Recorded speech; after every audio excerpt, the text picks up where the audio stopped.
Alright guys, here we are again, Miss Levy, and we are finishing up Chapter 2.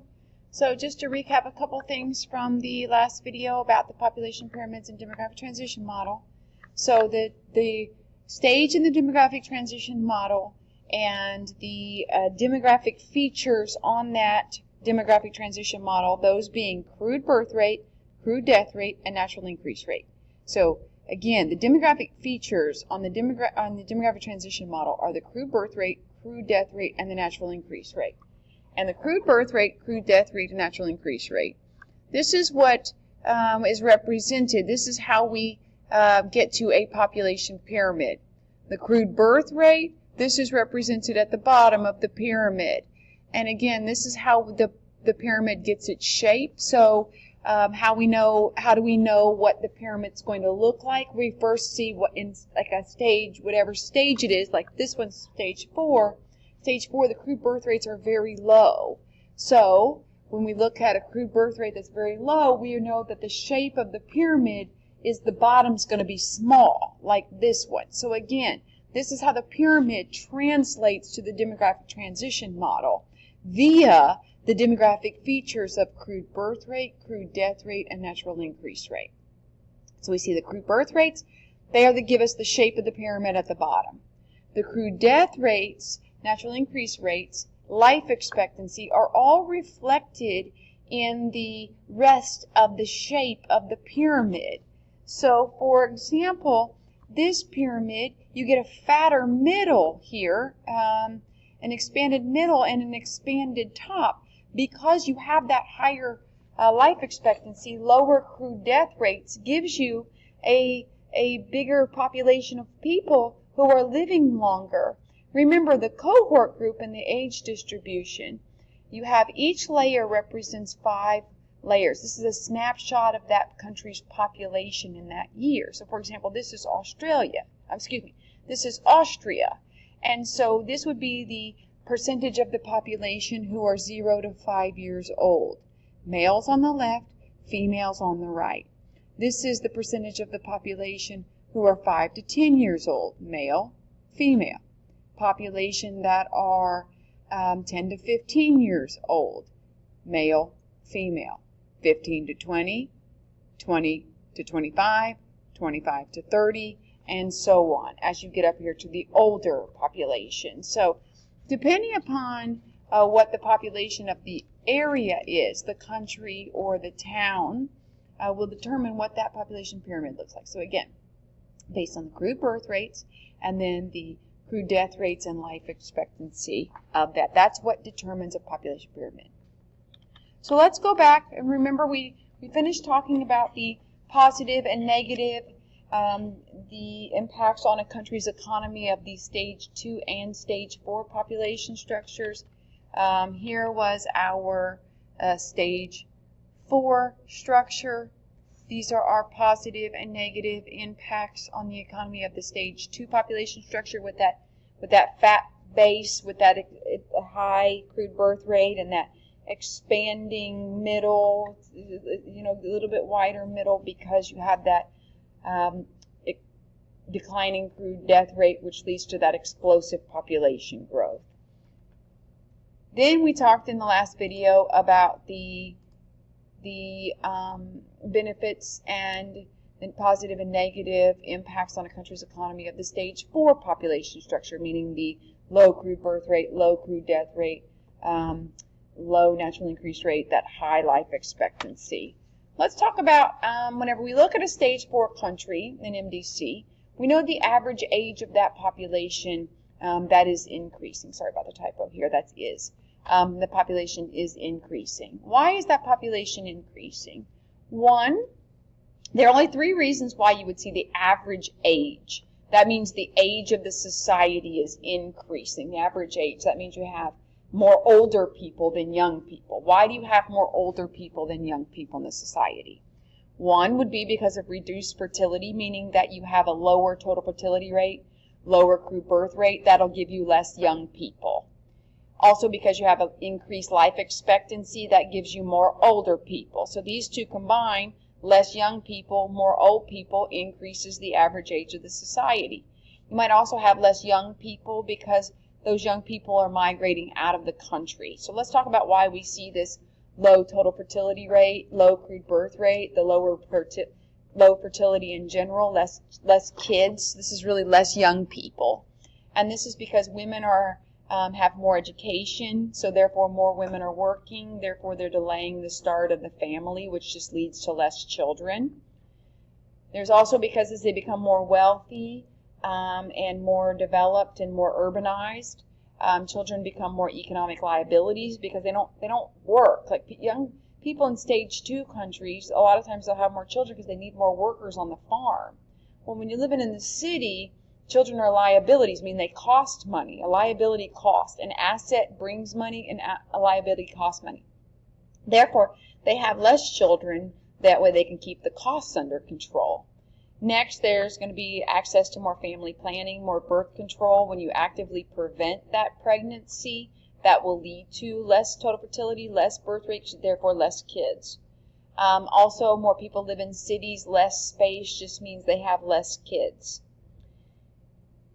The other side of this is you have more old people, a higher number of older people, which pushes the average age up. And this is because you have an increase in life expectancy. People are living longer because they have better health care, which means people live longer, which means you have more old people. You have better lifestyle, which means you have better exercise and diet and technology. You have more stable food supply. You have less war, so therefore people living longer. You have better sanitation and hygiene, which means people live longer, so you just have more older people. You might have young people who are moving out of the country to move to other countries, which limits the number of younger people again. And it might be because the cost is higher. Maybe they're looking for a better lifestyle in another country, or maybe they're looking for more jobs in international countries. When you have an average age of your population increasing, meaning you have more older people and less younger people, there are social consequences to this. One would be you'll see the changing role of the child parent, meaning that the adult children need to care for their parents. That creates a lot of social differences there. You'll see an increased power of old people. This is a switch where the elderly people have more political and economic power, so they'll make more policies, so your society might be more traditional. You'll see a change in housing patterns, meaning that you'll have more assisted living and nursing homes, and you may have an increased supply of homes for young people, which pushes down, because you just have less older people who want to live in homes because they need assisted living or nursing homes. You'll see a decline in services needed for young people, so you'll see a closing schools, close of daycares. You'll have less pediatricians and medical services needed for children. You'll see a need for services for older people, for the elderly, meaning that you'll need more medical facilities for older people, more assistance like Meals on Wheels, or people who provide like hearing aids and such. So you'll see more of that in your society. You'll see maybe some social conflict because of the generational differences of opinion. You'll have the traditional, which is the more powerful because they have more of the older people versus the progressive ideas of the young people, so it can cause a lot of social conflict between the two. You may see a need for more accessibility for elderly people, like more buildings are handicap accessible.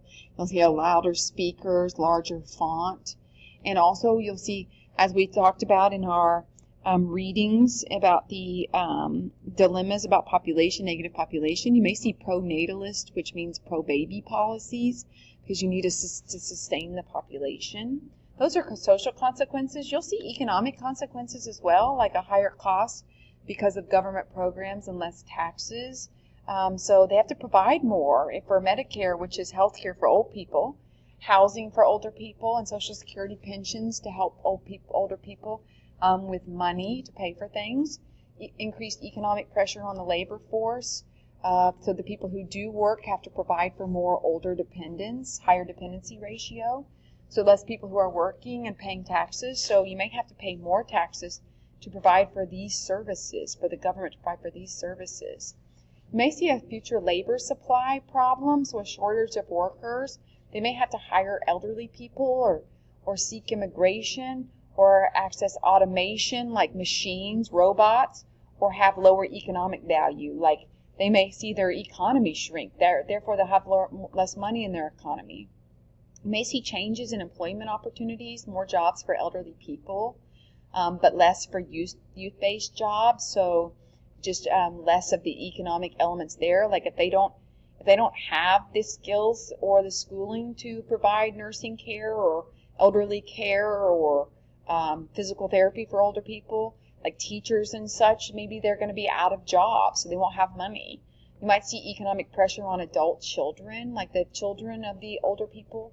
They may have to help pay for their parents, like their parents' health care or living, and elderly family members. Maybe people like, well, our children will have to stay at home instead of working to care for their parents in their own home, because there's a lack of like we saw in Japan, lack of nursing care, a lot, and in Spain, lack of nursing homes. Next, let's talk about Malthus's theory. This is Thomas Malthus's theory and his population and food production. And he tried to explain the effects of rapid population growth would have on food availability in England during the late 1700s. Remember, England was the first because it was the origin of the Industrial Revolution, and they're the first to go through the demographic transition model, stage 2, so they have overpopulation problems. And his theory is really this, that food increases what he called linearly or arithmetically, while population increases exponentially, or what he called geometrically. And this is, again, you see this J curve here represented. And this point where population outpaces food production, this is called the point of crisis, the crisis at which people would have wars over food. And so Malthus said again that population grows geometrically while food production grows arithmetically, and that these would produce these relationships in the next years. And you can see where population quickly begins to outpace food. And this is because England again became the first country to enter stage 2 of the demographic transition model. There are people today who support this theory. They're called the neo-Malthusians, and they say that population growth is increasing greatly in the poor countries of the world because of medical growth, like access to medicine, and not because of economic wealth. And therefore, there's still this possibility that food will be outpaced by population, and that the population growth is stripping the world of many of its valuable resources like energy. And his critics, as we talked about, they say, no, this isn't true, and its population growth is a good thing because it stimulates economic growth, which will bring about more food production. And that once it stimulates this economic growth, we'll have more people equals more brains to invent things to improve life. And that there's no cause-effect relationship between the growth of population and economic development.